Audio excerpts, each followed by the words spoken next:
बिस्मिल्लाहिर्रहमानिर्रहीम। अस्सलाम वालेकुम। Welcome to college online. इस वीडियो ट्यूटोरियल में हम chamfer command, layiso command, layuniso command, layon and layoff command के बारे में पढ़ेंगे। चैम्फर कमांड से पहले हम फिल कमांड पढ़ चुके हैं। थोड़ी सी इसमें डिफरेंस है फिल कमांड और चैम्फर कमांड में। फिल कमांड हम इस्तेमाल करते थे एक पॉइंट को कर्व में कन्वर्ट करने के लिए, लेकिन चैम्फर कमांड को हम इस्तेमाल करेंगे एक पॉइंट को दो पॉइंट्स में कन्वर्ट करने के लिए। तो हम अब चलते हैं ऑटोकैड की तरफ। अब यहाँ पे सबसे पहले हम इस्तेमाल करेंगे चैम्फर कमांड। चैम्फर कमांड को इस्तेमाल करने के लिए जो शॉर्टकट की है वो CHA है। CHA टाइप करने के बाद जैसे ही आप एंटर प्रेस करेंगे तो आपको कमांड लाइन के अंदर कुछ ब्रैकेट्स में इसकी सब कमांड्स नज़र आएंगी और कुछ ऊपर दो वेरिएबल्स आपको नज़र आ रहे हैं, dist1 के नाम से और dist2 के नाम से। dist1 डिस्टेंस को डिनोट कर रहा है और dist2 दूसरे डिस्टेंस को मुतारिफ करा रहा है। अच्छा, तो यहाँ पे जो ब्रैकेट्स में आपको जो सब कमांड्स नज़र आ रही हैं उसमें क्या लिखा हुआ है? Undo, polyline, distance, angle, trim, method and multiple. जैसे कि मैंने आपको बताया कि चैम्फर कमांड जो है वो इस्तेमाल होती है एक पॉइंट को दो पॉइंट्स में कन्वर्ट करने के लिए। तो बाय डिफ़ॉल्ट जो वैल्यू है dist1 और dist2 की वो आपको 0 0 नज़र आ रही है। सबसे पहले तो हम इन दोनों वैल्यूज़ को चेंज करेंगे। इन दोनों वैल्यूज़ को हम कैसे चेंज करेंगे? हम कीबोर्ड से जब CHA टाइप करके एंटर कर लेंगे तो आपके सामने ये कमांड्स आ जाएंगे। इसमें से हम D टाइप करके एंटर कर लेंगे। D मैंने टाइप किया, एंटर किया। अब कमांड लाइन पे मुझे पूछ रहा है, मुझसे मांग रहा है स्पेसिफाई फर्स्ट चैम्फर डिस्टेंस। पहले जो लाइन है उसकी हम चैम्फर लेंथ स्पेसिफाई करेंगे। फॉर एग्जांपल मैं टाइप कर लेता हूँ 3 फीट, एंटर मैंने प्रेस किया। अब मुझे कमांड लाइन पे कह रहा है कि स्पेसिफाई सेकंड चैम्फर डिस्टेंस। दूसरी जो चैम्फर डिस्टेंस है वो कितनी हो, वहाँ पे मैं टाइप कर लेता हूँ लेट्स से 5 फीट। ठीक है, तो दोनों वैल्यूज़ मैंने एंटर कर ली। अब मैं एस्केप प्रेस कर लेता हूँ। वैसे तो करना नहीं चाहिए, लेकिन मैं इस वजह से एस्केप प्रेस कर रहा हूँ कि जब हम दोबारा CHA टाइप करेंगे तो आपको dist1 और dist2 की वैल्यू चेंज नजर आएगी। पहले 0 0 थी, अब है 3 फीट और 5 फीट। तो अब मैं क्या करता हूँ, यहाँ पे मैं इन दोनों लाइंस के ऊपर क्लिक कर लेता हूँ। जो पहली लाइन में क्लिक करता हूँ, जिस लाइन पर मैं पहली मरतबा क्लिक करता हूँ उसके अंदर dist1 की वैल्यू जाएगी अगर मैं इसके ऊपर क्लिक करूँ। अगर इसके ऊपर मैं फर्स्ट टाइम क्लिक करूँ तो dist1 की वैल्यू इसको असाइन होगी, और अगर सेकंड इसको क्लिक करूँ तो dist2 की इसको असाइन होगी। अगर इसको मैं सेकंड क्लिक करूँ तो dist2 की वैल्यू इसको असाइन होगी, यानी कि 5 फीट। तो सबसे पहले मैं इसको क्लिक कर लेता हूँ। इसको मैंने क्लिक किया और फिर उसके बाद सेकंड लाइन को हम क्लिक कर लेंगे तो आपको प्रीव्यू नज़र आ रहा है। यहाँ पे देखें, ये इसका ओल्ड जो लोकेशन थी इस लाइन की वो ये थी, और करंट ये कन्वर्ट होके इस फॉर्मेट में आ जाएगा जो साइड पर आपको नज़र आएगा। तो जैसे इसको मैं क्लिक कर लेता हूँ, यहाँ पे ओरिजिन से dist1 की वैल्यू 3 फीट, इसको इसने कट कर दिया यहाँ से यहाँ तक, और dist2 की वैल्यू ओरिजिन से, यानी कि जो इंटरसेक्शन पॉइंट है यहाँ से, वहाँ से इसने इसको 5 फीट ट्रिम कर दिया है या चैम्फर कर दिया है इस पॉइंट से इस पॉइंट तक। तो जैसे ही मैं इसको क्लिक कर लेता हूँ तो देखिए इस तरह ये चेंज हो जाएगा। ठीक है ना। तो सेंटर से इसने 3 फीट dist1 की वैल्यू के हिसाब से इसको चैम्फर किया, dist2 की वैल्यू को इसको चैम्फर किया। जैसे कि हम फिल कमांड में पढ़ चुके हैं, जैसे कि उसके अंदर ट्रिम और नो ट्रिम की ऑप्शन थी, इसी तरह हमारे पास चैम्फर कमांड के अंदर ट्रिम और नो ट्रिम की ऑप्शन है, और इसी तरह मेथड्स हैं। अच्छा, मेथड की तरफ आते हैं। हमारे पास इसके अंदर दो किस्म के मेथड्स हैं चैम्फर कमांड के अंदर। एक है डिस्टेंस मेथड और दूसरा है एंगल मेथड। एंगल में हम एंगल भी बताएंगे और एक फर्स्ट क्लिक की लेंथ भी स्पेसिफाई करेंगे, लेकिन डिस्टेंस में हम दोनों लाइंस की डिस्टेंस स्पेसिफाई करेंगे। डिस्टेंस एंटर करेंगे, dist1 की वैल्यू एंटर करेंगे, फिर उसके बाद dist2 की वैल्यू एंटर करेंगे। तो अब हम चलते हैं एंगल की तरफ। डिस्टेंस को तो हमने समझ लिया। अब इसकी सेकंड कमांड जो आती है लिस्ट में तो 4th वन है, लेकिन जो इम्पोर्टेंट वाइज हम बात करते हैं तो एंगल को अगर हमें इस्तेमाल करना है, सेकंड मेथड को इस्तेमाल करना है, तो हमने कीबोर्ड से A टाइप करना है। CHA टाइप करने के बाद हमने A टाइप करना है, एंटर का बटन प्रेस करना है। तो आपसे अब ये यहाँ पे कमांड लाइन पे पूछेगा specify chamfer length on the first line. पहली लाइन जिसको हमने क्लिक करनी है उसकी कितनी लेंथ होगी, ठीक है। मैं यहाँ पे टाइप कर लेता हूँ लेट्स सपोज 4 फीट, ठीक है ना। अब मुझे पूछा specify Chemphar angle from the first line. इसी लाइन से हमने कितने एंगल पे लाइन लगानी है, यहाँ पे हमने एंगल टाइप करना है। मुझे यहाँ पे एंगल पे जो लाइन चाहिए वो उसका एंगल मुझे 60 डिग्री चाहिए। तो यहाँ पे मैंने 60 टाइप किया और एंटर प्रेस किया। अब क्या करूँगा, यहाँ पे जो भी लाइन है इसके ऊपर अगर मैं क्लिक करता हूँ, फर्स्ट मैंने इसको क्लिक किया तो इस सेंटर पॉइंट से इसने 4 फीट के फासले पे इसको चेम्फर करना है और इस पॉइंट से फिर इसने 60 डिग्री पे इसको चेम्फर करना है। तो फर्स्ट मैंने इसको क्लिक किया, सेकंड मैंने इसको क्लिक किया, ठीक है। दोबारा देखें CHA एंटर, और फिर मैंने इसको क्लिक किया और फिर इसको क्लिक किया। यहाँ पे एक अच्छा, हमने यहाँ पे फॉर्मेट चेंज नहीं किया, CHA एंटर, और यहाँ पे हम सेलेक्ट कर लेते हैं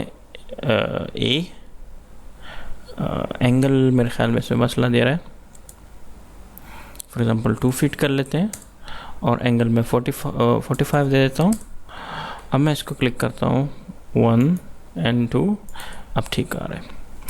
दोबारा इसको कर लेते हैं CHA एंटर, और यहाँ पे मैं लेंथ स्पेसिफाई कर लेता हूँ L, एंड यहाँ पे एंगल में जाके हम इसकी वैल्यू चेंज कर लेते हैं 4 फीट, ठीक है। और एंगल में दे देता हूँ 45 फीट, 60 कर लेते हैं, वही वैल्यू पुरानी एंटर कर लेते हैं। अब इसको क्लिक करता हूँ, अब देखते हैं कि क्या करता है। हाँ, ये हो गया, ठीक है। तो ये प्रोसीजर था कि पहली वैल्यू जो है वो है लेंथ, और दूसरी वैल्यू इस पॉइंट से एंगल कितना बनेगा। अब थोड़ा सा आगे चलते हैं। चेम्फर मैंने टाइप किया, हमारे पास 2 मेथड आए, डिस्टेंस के और एंगल के। ट्रिम क्या काम करता है, आप अगर चेम्फर कमांड इस्तेमाल करते हो तो आपका अगर ये लाइंस ट्रिम नहीं करना चाहते तो ये रह जाएंगी और उसकी जगह जो है वो ट्रिम ले लेगी, लेकिन ये ऑल लाइंस ट्रिम नहीं होगी अगर हम नो ट्रिम सेलेक्ट करेंगे। अगर इसके हम ऑप्शंस के अंदर चेंजेस करते हैं, देखें CHA एंटर मैंने टाइप किया और मैं ये चाहता हूँ कि ये लाइंस ट्रिम ना हो, तो मैं T टाइप करके एंटर कर लेता हूँ और यहाँ पे मैं N टाइप कर लेता हूँ ताकि ट्रिमिंग ना हो। अब मैं इन दोनों को चेम्फर करता हूँ with the help of Chemphar command, तो देखें इन लाइंस को इसने ट्रिम नहीं किया। मैं थोड़ा सा अंडू कर लेता हूँ, Ctrl Z, अब दोबारा CHA एंटर प्रेस कर लेते हैं और मैं ट्रिम करना चाहता हूँ तो मैं T टाइप करके एंटर कर लेता हूँ। T टाइप करके एंटर करने के बाद मैं यहाँ पे टाइप कर लेता हूँ T का मतलब है हम ट्रिम करना चाहते हैं। T मैंने टाइप किया। अब इन दोनों लाइन को मैं क्लिक करूँगा यहाँ पे, यहाँ तक इनने यहाँ पे जो लाइंस थी उनको रिमूव कर दिया। अच्छा, अब दोबारा मैं CHA टाइप कर लेता हूँ। यहाँ पे नेक्स्ट ऑप्शन है मेथड।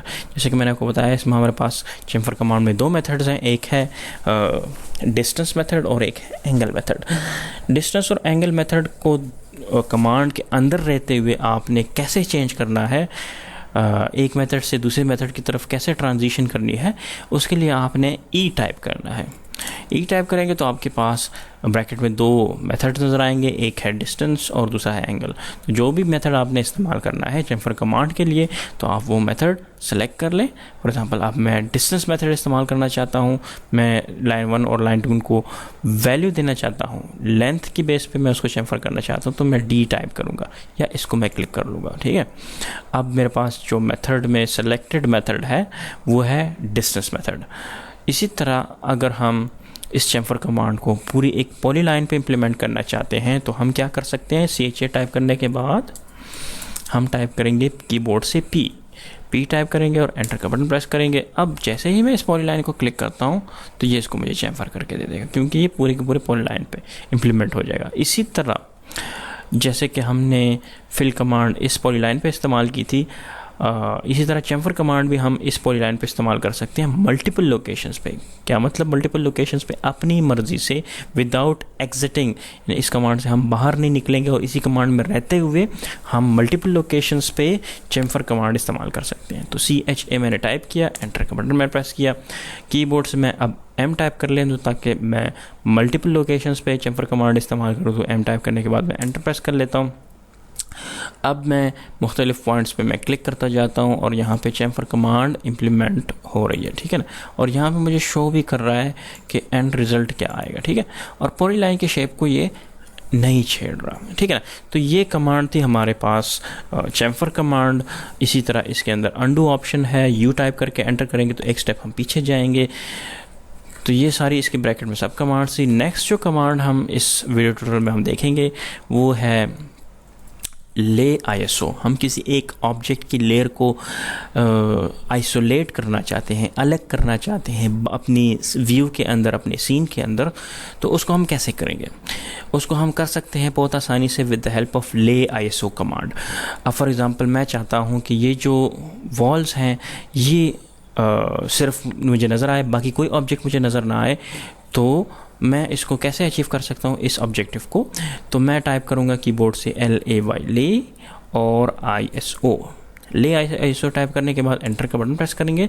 एंटर का बटन प्रेस करने के बाद इसकी कुछ सेटिंग्स हैं, वहाँ उस सेटिंग्स के अंदर हम नहीं जाते, लेकिन ओवरव्यू फॉर्मेट पे हम इसको कैसे इस्तेमाल करेंगे। LA लेयर ISO टाइप करने के बाद हम एंटर प्रेस करेंगे और हम किसी भी एक ऑब्जेक्ट को सिलेक्ट कर लेंगे। जैसे ऑब्जेक्ट को सिलेक्ट कर लेंगे, आपको कमांड लाइन पे कहेगा select objects on the layer to be isolated. मैं यहाँ पे एंटर प्रेस कर लेता हूँ।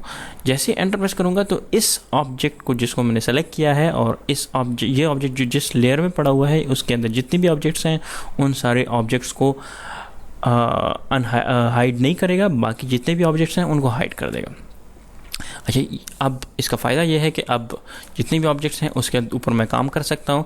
जो सामने और ऑब्जेक्ट्स मुझे नज़र आ रहे थे जिसकी वजह से मुझे डिस्ट्रैक्शन का सामना करना पड़ रहा था, मेरे काम में थोड़ी सी रुकावट मुझे महसूस हो रही थी, तो उसको मैंने हाइड कर दिया आसानी से विद द हेल्प ऑफ ले ISO। इसी तरह अगर हम इन लेयर्स को जो कि हाइड हैं उनको वापस अनहाइड करना चाहते हैं तो उसके लिए हम क्या कमांड इस्तेमाल करेंगे? ले अन ISO, ले अन ISO एंटर। जैसे ही इसको टाइप करेंगे तो जितनी लेयर्स हाइड थी वो सारी की सारी अनहाइड हो जाएगी, ठीक है ना। तो ये कमांड थी ले ISO और दूसरी है ले अन ISO। इसके बाद जो नेक्स्ट कमांड हम यहाँ पे हम देखेंगे वो है यहाँ पे हम दूसरी कमांड हम जो देखेंगे, नाम क्या है इसका?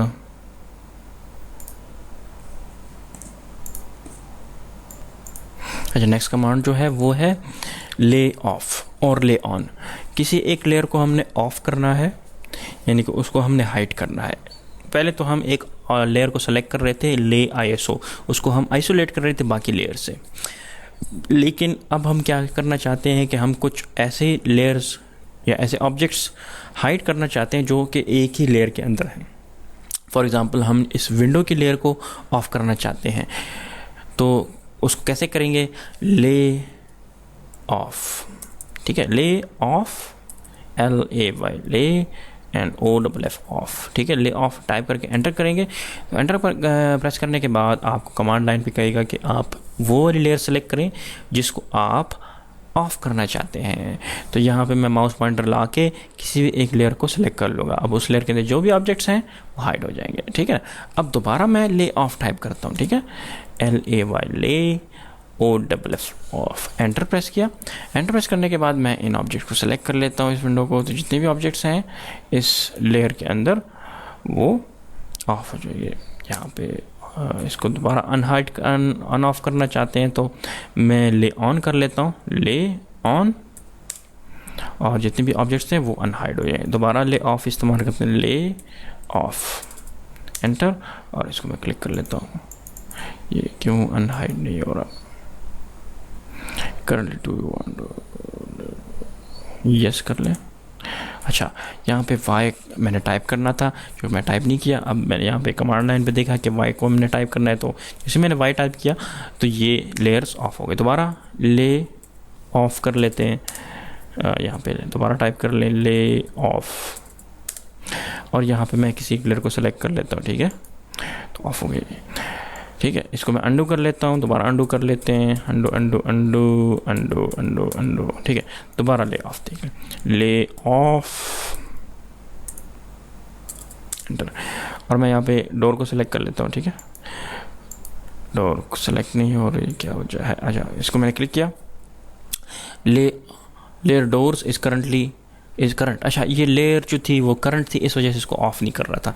ये एक जहन में रखें कि जो ऑब्जेक्ट आप करंटली जिस लेयर में काम कर रहे हो तो वो आप ऑफ़ नहीं कर सकते। अगर करना चाहोगे तो आपको इस तरह से प्रॉब्लम आएगी। तो जो ऑब्जेक्ट जिस लेयर में आप करंटली काम कर रहे हो तो उस लेयर को आपने ऑफ़ नहीं करना। आपने पहले अपनी लेयर को चेंज करना है। लेयर जिस लेयर में आप काम कर रहे हो, तो करंट लेयर अगर आप जिस लेयर में आप काम करने जा रहे हो तो सबसे पहले उसको आप सेलेक्ट करोगे। यहाँ से भी नई लेयर बना सकते हो और इसी तरह आप उस लेयर को यहाँ से सिलेक्ट कर सकते हो, या जिस लेयर को आप हाइड करने जा रहे हो उससे आप निकल के किसी और लेयर में जाओगे तो फिर आप उसको हाइड कर सकते हो। देखिए मैंने अब यहाँ पे लेयर को चेंज कर दिया। अब मैं दोबारा ले ऑफ कर लेता हूँ ना, ले OFF ऑफ, एंटर। अब मैं इसको क्लिक कर लेता हूँ। अब मुझसे नहीं पूछ रहा, क्यों नहीं पूछा? क्योंकि मैं करंट जिस लेयर में हूँ वो ये वाली लेयर नहीं थी डोर की, इस वजह से लेयर जो है वो आसानी से ऑफ हो गई। इसी तरह अगर उसको अनहाइड करना है, अन ऑफ करना है तो ले ऑन कर लें, एंटर करें और सारी लेयर्स ऑन हो जाएगी। तो इस वीडियो में हमने चैम्फर कमांड के बारे में पढ़ा और लेयर ISO, एक लेयर को आइसोलेट कैसे करते हैं उसको हमने देखा, और लेयर को ऑफ़ कैसे करते हैं, और लेयर ऑन कमांड के हेल्प से हम लेयर को ऑन कैसे करते हैं। तो इस वीडियो में यहाँ तक ही काफ़ी है। मिलते हैं नेक्स्ट वीडियो में।